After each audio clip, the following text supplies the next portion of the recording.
नमस्कार, मी संदीप चव्हाण आणि आपण पाहताय LS मराठी। जळगावातून एक मोठी बातमी आहे। राज्यातील सत्तेमध्ये महायुतीतले दोन प्रमुख घटक पक्ष आहेत आणि ते म्हणजे शिंदेंची शिवसेना आणि भाजप। पण आता या दोन्ही पक्षांच्या कार्यकर्त्यांमध्ये जळगाव शहरात शुक्रवारी रात्री मोठा राडा झाला। फक्त राडाच नाही तर तुफान हाणामारीही झाली। नेमकं काय घडलंय जळगावात पाहूया।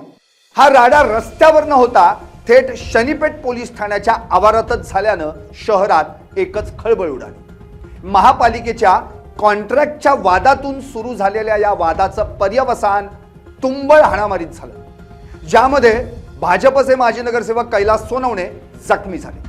परिस्थिती नियंत्रणात आणण्यासाठी पोलिसांना अक्षरशः सौम्य लाठीमार करावा लागला। मागच्या इलेक्शन मध्ये कल्पेश सोनवणे आणि त्याच्या समोर एक राहुल ठाकरे हे दोन्ही उमेदवार म्युनिसिपल इलेक्शन लढले होते।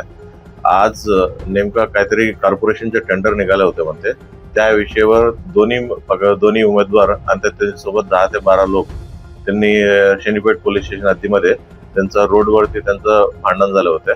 त्यांनी दोन्ही पार्टीला एक दुसऱ्यांचा मारहाण वगैरे झाले होते।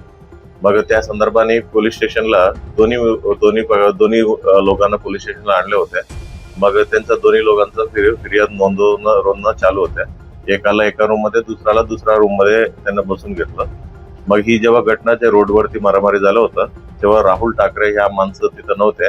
मग ते अचानकपणे पोलीस स्टेशनला आलं आणि जेव्हा ही फिर्याद नोंदवत असताना आणि माझ्या बहिणीला तुम्ही शिव्या दिला मी नसताना असं ते बोलत, म्हणजे त्यांचा जो फिर्याद नोंदवत होता कैलास सोनवणे, ते कल्पेश सोनवणेचे वडील आहे, त्यांना मारहाण केलं होतं। मग तिथं पोलीस स्टाफ होते त्या रूम मध्ये आणि बाहेर पण होते।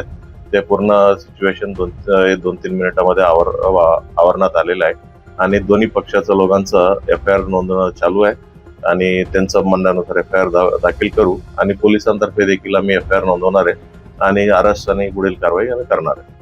मिळालेल्या माहितीनुसार या संघर्षाचं मूळ जळगाव महापालिकेच्या काही विकास कामांच्या कॉन्ट्रॅक्टमध्ये आहे। भाजपचे नगरसेवक कल्पेश सोनवणे आणि माजी नगरसेवक कैलास सोनवणे आणि शिवसेनेचे कार्यकर्ते राहुल ठाकरे यांच्यात एका कामाच्या ठेक्यावरून गेली काही दिवसांपासून धुसफूस सुरू होती। शुक्रवारी या वादानं टोकच गाठलं।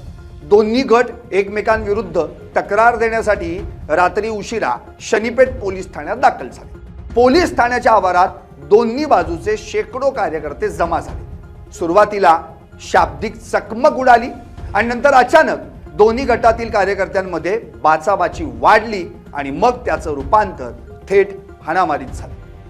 पोलीस ठाण्यातील अधिकारी कर्मचारी काही समजायच्या आतच दोन्ही गट एकमेकांवर तुटून पडले। यावेळी खुर्च्यांची फेकाफेक आणि आरडाओरडा झाल्यानं पोलीस ठाण्यात युद्धभूमी सारखी परिस्थिती निर्माण झाली। या हाणामारीत भाजपचे माजी नगरसेवक कैलास सोनवणे यांना मारहाण झाली आणि त्यात ते जखमी झाले। त्यांना तातडीनं उपचारासाठी रुग्णालयात हलवण्यात आले। पोलीस ठाण्याच्या आतच सुरू असलेला हा राडा पाहून पोलिसांनी तात्काळ मध्यस्थी केली, मात्र जमाव अधिकच आक्रमक होत असल्यानं परिस्थिती हाताबाहेर जात असल्याचं पाहून पोलिसांनी सौम्य लाठीमार करून कार्यकर्त्यांना पोलीस ठाण्याच्या आवारातून पांगवलं।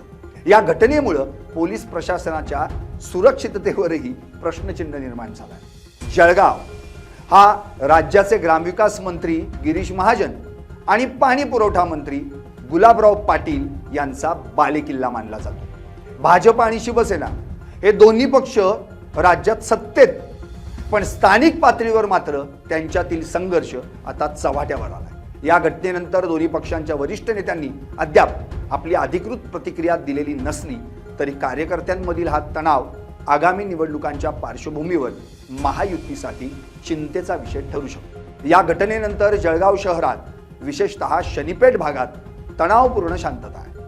पोलीस ठाण्याबाहेर आणि संवेदनशील भागांमध्ये अतिरिक्त पोलीस फौजफाटा तैनात करण्यात आला आहे। कुणीही कायदा हातात घेऊ नये, दोषींवर कठोर कारवाई केली जाईल असा इशारा पोलीस प्रशासनाकडून देण्यात आला। दोन्ही गटांनी एकमेकांविरोधात फिर्यादी दाखल केल्या।